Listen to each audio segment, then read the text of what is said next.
Bonjour et bienvenue sur le cours en ligne de Madame Couder. Aujourd'hui, nous allons parler des unités de l'énergie. Nous sommes toujours dans la partie 1, l'énergie. Il s'agit de l'épisode 14. C'est parti. Alors, quand on pense à unité, on pense d'abord à l'unité du système international. Alors, l'énergie, on l'a déjà vu, son unité dans le système international, c'est les joules, avec un grand J. Et la puissance, c'est en watts, avec un grand W. Or, je vous rappelle qu'on a l'expression delta E égale P fois delta T, puisque la puissance est définie comme étant l'énergie par unité de temps.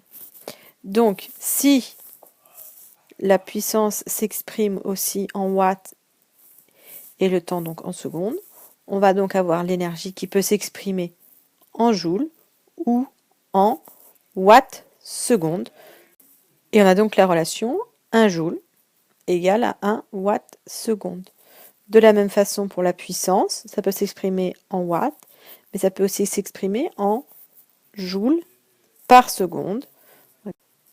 On voit bien que 1 watt, c'est égal à 1 joule par seconde. Mais on peut également appliquer cette relation dans un autre système d'unités qui sont ce que j'appelle des unités courantes, qui sont notamment utilisées par EDF, qui est quand même un gros acteur dans le monde de l'énergie. Alors EDF, il n'exprime pas l'unité de la puissance en watts, mais en kilowatts, qui est donc 10 puissance 3 ou 1000 watts. Et il exprime le temps non pas en secondes, mais en heures. D'accord ? Et donc l'unité de l'énergie pour EDF, c'est donc ce sont des kilowatts-heure. Alors attention à ce mot, kilowattheure, qui est donc une autre unité de l'énergie.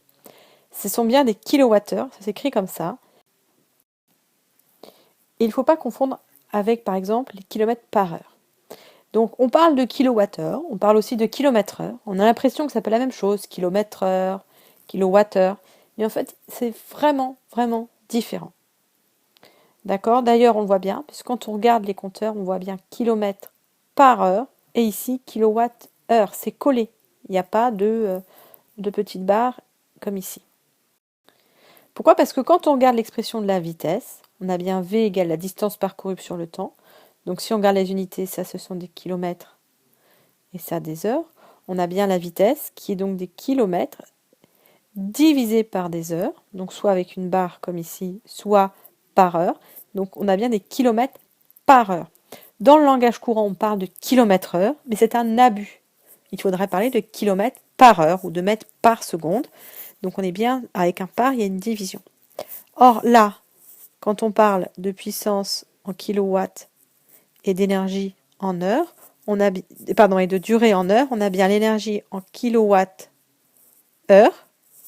Et donc là, il n'y a pas d'abus de langage, il n'y a pas de petite barre ici. Il s'agit bien de kilowattheure et non pas des kilowatts par heure. Donc attention, le langage courant dit kilomètre-heure et kilowattheure, mais dans le cas des kilowattheures, ce sont vraiment des kilowattheures. Et dans le cas des kilomètres-heure, ce sont en fait des kilomètres par heure. Alors vous devez savoir convertir les kilowattheures en joules. Alors comment faire ? Eh bien on écrit tout simplement 1 kilowattheure, c'est égal à 10 puissance 3 watts, puisque c'est un kilowatt, fois 1 heure. Donc 1 heure, c'est 3600 secondes. Ensuite, on fait le calcul et on trouve que c'est égal à 3,6 10 puissance 6 watts seconde. Or, si vous vous rappelez bien, 1 watt seconde, c'est égal à 1 joule. Donc, on va pouvoir écrire que 1 kWh, c'est égal à 3,6 10 puissance 6 joules. Cette relation n'est pas à connaître par cœur, elle est juste à savoir ou démontrer de la même façon que vous devez passer des kilomètres par heure au mètre par seconde, vous devez passer des kilowattheures au joule et vice-versa. Il y a une dernière unité d'énergie qui est courante, qu'on appelle les calories ou les kilocalories. Vous le connaissez parce que c'est l'unité qui est utilisée sur la nourriture. D'accord ? Pour exprimer l'énergie que cette nourriture va nous apporter, on utilise les kilocalories. Alors, une calorie, historiquement, c'est donné par l'énergie qu'il faut fournir à 1 kg d'eau pour que sa température augmente d'1 degré. Mais c'est une unité qui n'est plus utilisée en physique, on utilise les joules, et d'ailleurs vous voyez bien que sur les paquets, c'est également indiqué en joules. Donc vous devez savoir que ça existe, mais il n'y a pas plus que ça à savoir sur les calories. Et voilà, c'est tout pour aujourd'hui. Je vous dis à bientôt pour un nouvel épisode.